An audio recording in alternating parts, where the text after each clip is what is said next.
আজকের আলোচনার জন্য আমাদের কাছে একটা বেশ ইন্টারেস্টিং বাজেট প্ল্যান এসছে। মানে এটা দেখাচ্ছে কিভাবে নিজের ঘর থেকেই ধরুন মাত্র 1 লক্ষ টাকা পুঁজি নিয়ে একটা মশলা প্যাকিং আর মার্কেটিং ব্যবসা শুরু করা যায়।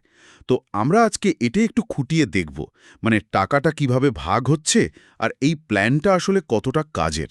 কারণ ঘরে বসে অল্প পুঁজিতে ব্যবসা, আইডিয়াটা তো বেশ আকর্ষণীয়, তাই না? হ্যাঁ, প্ল্যানটা দেখলাম, বেশ গোছানো মনে হলো। মানে ছোট বাজেটকে যেভাবে ধাপে ধাপে ভেঙে দেখানো হয়েছে সেটা ভালো।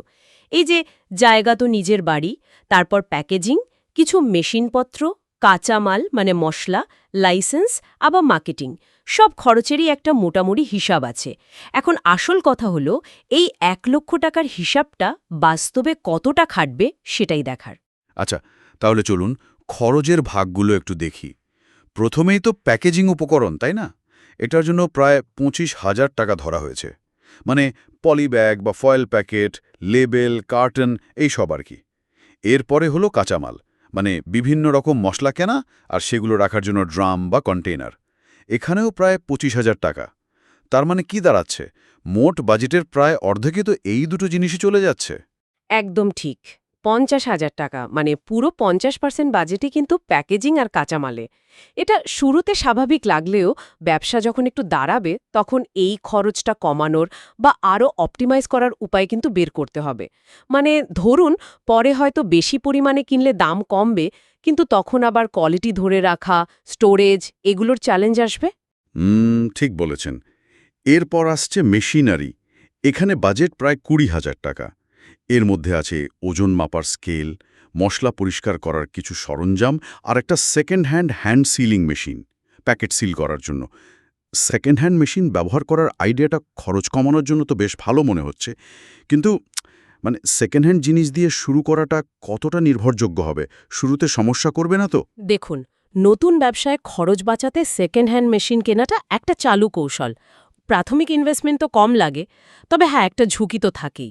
মেশিন পুরনো হলে হয়তো মেইনটেনেন্স খরচ বেড়ে যেতে পারে, বা ধরুন হঠাৎ খারাপ হয়ে গেল, তখন তো প্রোডাকশন বন্ধ। তাই কেনার সময় খুব ভালোভাবে দেখে নেওয়া ভালো। পারলে একজন অভিজ্ঞ কাউকে দিয়ে চেক করিয়ে নেওয়া উচিত।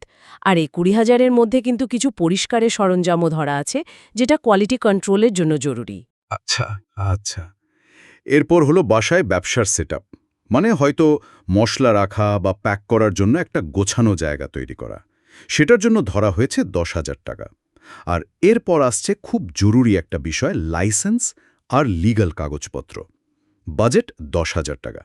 ট্রেড লাইসেন্স আর BSTI অনুমোদন, এই দুটো ধরা হয়েছে। BSTI মানে তো Bangladesh standards and testing institution, তাই না?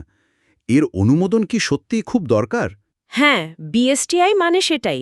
আর এর অনুমোদনটা মানে শুধু কোয়ালিটির গ্যারান্টির জন্য নয়, এটা আসলে ব্যবসার একটা বিশ্বাসযোগ্যতা তৈরি করে। বাজারে আপনার প্রোডাক্টের ভ্যালু বাড়ায়। অনেক দোকান বা সুপার শপ কিন্তু বিএসটিআই সার্টিফাইড না হলে মাল রাখতেই চায় না। তাই লম্বা সময়ের কথা ভাবলে এটা বেশ জরুরি। তবে হ্যাঁ, 10,000 টাকায় ট্রেড লাইসেন্স আর বিএসটিআই দুটোই হয়ে যাবে কিনা সেটা একটু দেখতে হবে। এখানে খরচটা হয়তো একটু টাইট হতে পারে। বুঝতে পারলাম। আচ্ছা, এরপর মার্কেটিং আর ব্র্যান্ডিংয়ের জন্য আছে 8,000 টাকা। আর অন্যান্য খরচ, যেমন ধরুন পরিবহন, কারেন্টের বিল বা ছোটখাটো এমার্জেন্সি, এসবের জন্য আরও 12,000 টাকা।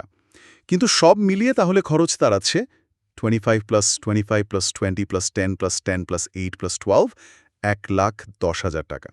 তার মানে প্ল্যানটা তো 1 লক্ষ টাকার, কিন্তু খরচ আসলে 10,000 টাকা বেশি হয়ে যাচ্ছে। এটা কিভাবে ম্যানেজ করা যায়? ঠিক ধরেছেন, বাজেটটা একটু ছাড়িয়ে যাচ্ছে।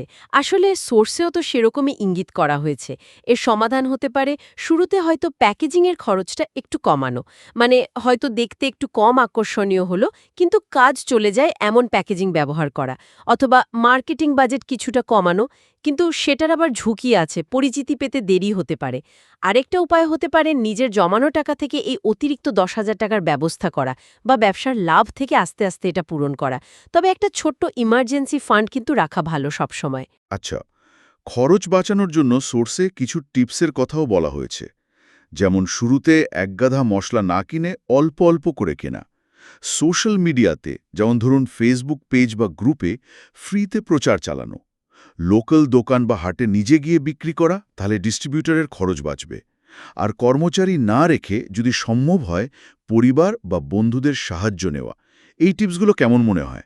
এগুলো আসলে খুবই বাস্তবসম্মত টিপস, বিশেষ করে সীমিত বাজেটের জন্য। এটাকে বলে লিন স্টার্টআপ অ্যাপ্রোচ, মানে কম ঝুঁকি আর কম খরচে শুরু করে আস্তে আস্তে মার্কেট বুঝে ব্যবসাকে বাড়ানো। সোশ্যাল মিডিয়া মার্কেটিং ফ্রি হলেও এতে কিন্তু সময় আর খাটনি আছে। ভালো কন্টেন্ট বানাতে হয় নিয়মিত। লোকাল মার্কেটে বেচতে গেলে নিজের অনেকটা সময় দিতে হবে। আর পরিবারের সাহায্য নিলেও মানে তাদের শ্রমের একটা মূল্যায়ন বা কাজের বোঝাপড়া থাকাটা জরুরি, না হলে পরে সমস্যা হতে পারে।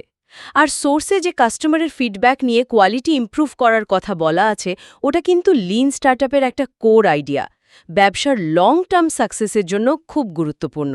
তাহলে মোটামুটি যা বোঝা গেল, ঠিকঠাক প্ল্যানিং, একটু নিয়ম মেনে চলা আর খরচ কমানোর চেষ্টা থাকলে 1,00,000 টাকার আশেপাশেই মশলার ব্যবসা শুরু করাটা সম্ভব। তবে হ্যাঁ, প্যাকেজিং, কাঁচামাল আর মেশিনারি এই জায়গাগুলোতে খরচের ব্যাপারে একটু বেশি সতর্ক থাকতে হবে। আর বাজেট যে সামান্য বাড়তে পারে সেটাও মাথায় রাখতে হবে। একদম। তবে দেখুন, এই পুরো আলোচনা আর যে প্ল্যানটা আমরা দেখলাম, সেটা কিন্তু মূলত মশলার প্যাকেজিং আর মার্কেটিংয়ের উপরই ফোকাস করেছে। এখন একটা প্রশ্ন কিন্তু থেকেই যায়, বাজারে তো এই ধরনের মশলার ব্যবসা আরও অনেকেই করছে, তাই না?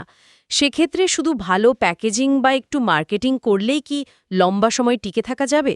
মানে নিজের প্রোডাক্টকে অন্যদের থেকে আলাদা করার জন্য পণ্যের বিশেষ কোনো গুণগত মান, ধরুন অর্গানিক সোর্সিং বা কোনো বিশেষ অঞ্চলের মশলা বা আপনার নিজের তৈরি কোনো ব্লেন্ড, এই ধরনের কোনো ইউনিক সেলিং প্রপোজিশন বা ইউএসপি তৈরির দিকে আরও কিভাবে নজর দেয়া যায়? এই বাজেট প্ল্যানে হয়তো সেটার ডিটেলস নেই, কিন্তু ব্যবসার আসল সাফল্যের জন্য এই ভিন্নতা তৈরি করাটা কিন্তু খুবই জরুরি। এই দিকটা নিয়েও ভাবা দরকার।